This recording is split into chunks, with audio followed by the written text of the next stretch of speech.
bio.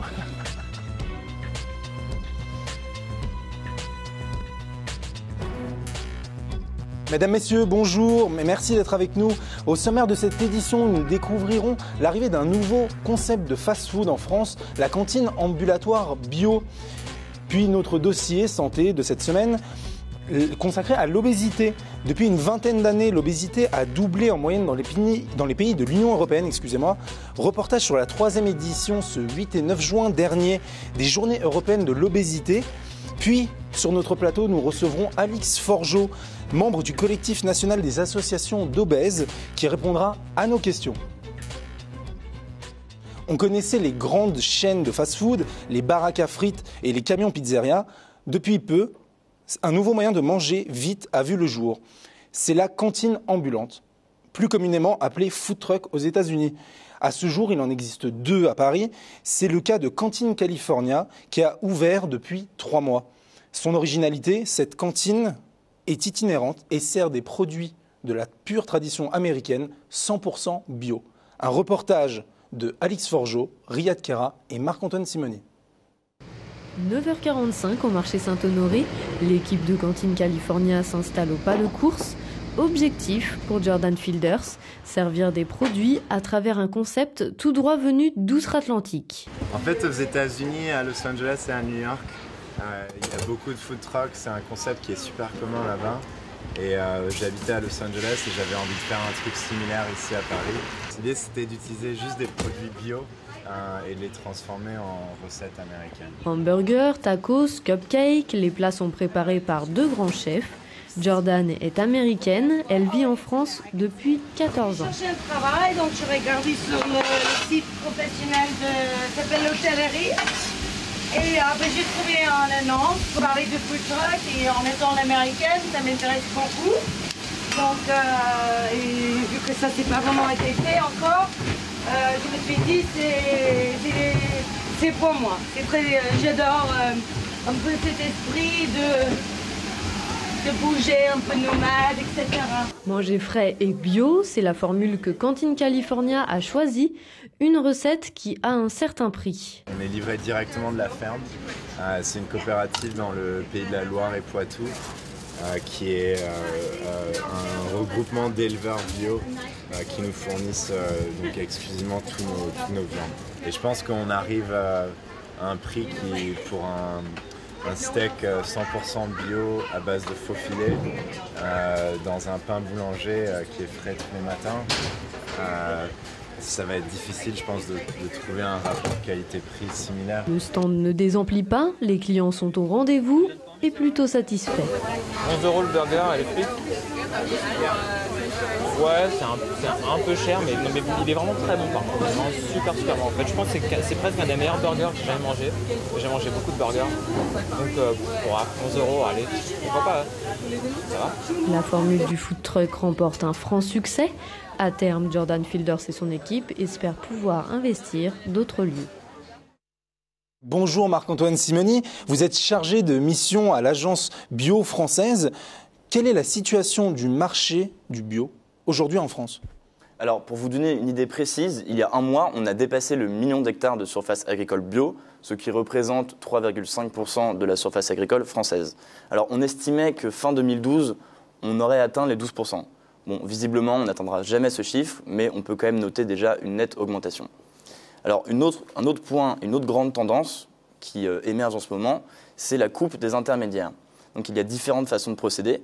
D'un côté, il y a les cueillettes bio organisées directement chez les producteurs. Donc, ce sont les clients qui se déplacent chez le producteur pour en fait cueillir leurs propres produits et repartir avec leur panier bio. Autre façon de procéder, il y a les marchés bio qui se développent de plus en plus, où là, ce sont les producteurs qui viennent en ville avec leurs produits pour aller au-devant du client. Alors, en 2010, ce type de vente représentait 12% du marché bio. Alors, ces chiffres semblent être assez positifs. Comment voyez-vous l'avenir du bio ? Est-ce qu'on doit ou peut s'attendre à une évolution continue, croissante de ce marché, ou au contraire, une récession due à un effet de mode qui passerait tout simplement ? Alors écoutez, malgré la crise, on remarque que la consommation reste en hausse. il y a une baisse de la consommation reste en hausse. Donc ça rejoint ce que je disais tout à l'heure. Les données de 2009 confirment cette tendance, avec un chiffre d'affaires de 3 milliards d'euros en 2009, alors qu'en 2008, on était à 2,6 milliards d'euros. Alors, de toute façon, les Français, on le remarque, sont de plus en plus demandeurs de produits bio. L'émergence de nouveaux moyens de consommation, comme par exemple le food truck, le prouve. Donc, on devrait passer la barre des 5 milliards d'euros de chiffre d'affaires d'ici 2015, à raison d'environ 5% d'augmentation de chiffre d'affaires par an. Eh bien, écoutez, on peut dire que le bio a de beaux jours devant lui. Eh bien, merci beaucoup pour votre intervention, Marc-Antoine Simoni. On le rappelle, vous êtes chargé de mission à l'Agence bio française. Merci beaucoup, Marc-Antoine. L'intérêt pour l'agriculture biologique et la consommation d'aliments sains se développe, mais aujourd'hui, la France est toujours en proie à un problème de santé publique, c'est l'obésité. Dans la plupart des pays de l'Union européenne, le taux a plus que doublé ces 20 dernières années. C'est ce qu'a démontré une étude de l'OCDE, l'Organisation de coopération et de développement économique, en 2010. Dans ce contexte, plusieurs établissements hospitaliers se sont mobilisés. À l'occasion des journées européennes de l'obésité, le 8 et 9 juin dernier, un centre chirurgical des Yvelines nous a ouvert ses portes. Un reportage d'Alix Forgeot, Riyad Kera et Marc-Antoine Simonier. Port-Marly, à 30 km de Paris. Ici, pour la 3e année consécutive, la Clinique de l'Europe participe aux Journées européennes de lutte contre l'obésité. Plusieurs ateliers ont été mis en place. Jeanne Letu, attachée de direction de l'établissement, coordonne ces activités.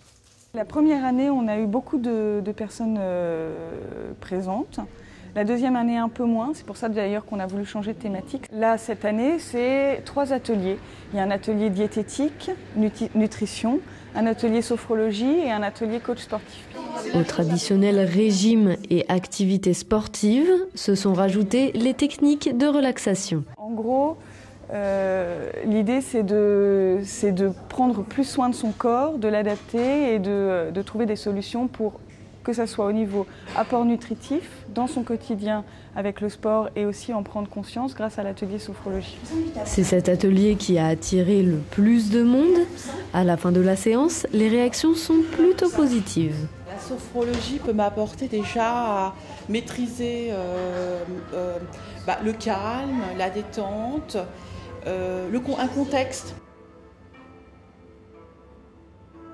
Je pense que je vais essayer d'y aller un petit peu plus régulièrement et m'intéresser un petit peu plus à ce côté relaxation, sophrologie. Ça, c'est super détendu à la fin de la séance. Alors comment la sophrologie agit sur l'obésité ?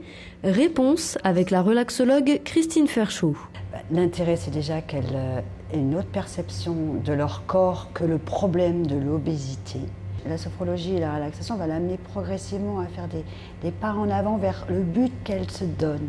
Et que chaque étape peut être réussie, une étape réussie, on va aller vers une autre. La sophrologie permet à ses pratiquants de prendre conscience de façon positive de leur corps et donc d'en prendre davantage soin. Mais des efforts restent à faire au quotidien. Une étude récente démontre que le taux d'obésité en France a augmenté de 11% entre 2006 et 2009. Alix Forgeot, vous êtes membre du collectif national d'associations d'obèses. Expliquez-nous, à partir de quand devient-on obèse ? Alors, tout d'abord, il faut définir ce qu'est l'obésité. C'est un excès de masse grasse qui peut engendrer des conséquences néfastes pour la santé. Alors, le diagnostic de l'obésité est établi au vu de calculs réguliers de l'indice de masse corporelle qui tient compte du poids et de la taille d'une personne. Donc, elle est calculée sur une échelle bien précise. Et si l'IMC est égal ou supérieur à 30, la personne concernée est obèse. On va prendre un exemple. Vous pesez 94 kg pour 1,84 m. Votre IMC est égal à 27,7. Donc, vous êtes l'IMC est inférieur à 30. Donc, vous n'êtes pas obèse, mais vous êtes en surpoids. Eh bien, justement, moi qui suis en léger surpoids, que dois-je éviter de faire pour ne pas devenir obèse, justement ? Donc il faut éviter de rester chez soi, il faut bouger, il faut faire du sport, il faut manger sainement, des fruits, voilà. Alors y a-t-il des critères bien définis ? Comment devient-on obèse ? Alors généralement, on réduit l'obésité au fait de trop manger. Donc si la prise de poids résulte de l'accumulation d'un stockage massif de graisse, en réalité, il y a plusieurs facteurs à prendre en compte. Tout d'abord, il y a la sédentarité. puisqu'en effet, ne pas sortir de chez soi, ne pas bouger, ça favorise le grignotage et ça ouvre la voie à la prise de poids. Il y a également l'hérédité, qui est un facteur d'obésité. Par exemple, un enfant qui a un parent en surpoids ou qui est obèse a 40% de risque de devenir également en surpoids ou obèse. Si ses deux parents sont dans ce cas-là, il a 80% de risque de devenir en surpoids ou obèse, tandis que si ses deux parents sont minces, l'enfant a peu de risque de devenir obèse, ça se situe seulement à 10% de risque. Et enfin, vous avez les médicaments, les troubles psychologiques et les régimes trop restrictifs qui peuvent induire la prise de poids. Très bien, alors malgré les différentes campagnes de sensibilisation qu'on nous montre, mangerbouger.fr, 5 fruits et légumes par jour, notamment une expansion de l'agriculture du bio, l'obésité a-t-elle augmenté ? Oui, l'obésité a augmenté et on constate qu'elle a augmenté plus vite chez les femmes que chez les hommes. D'ailleurs, il y a une étude de 2009 qui a démontré que le taux d'obésité chez les femmes a augmenté de près de 11% depuis 2006.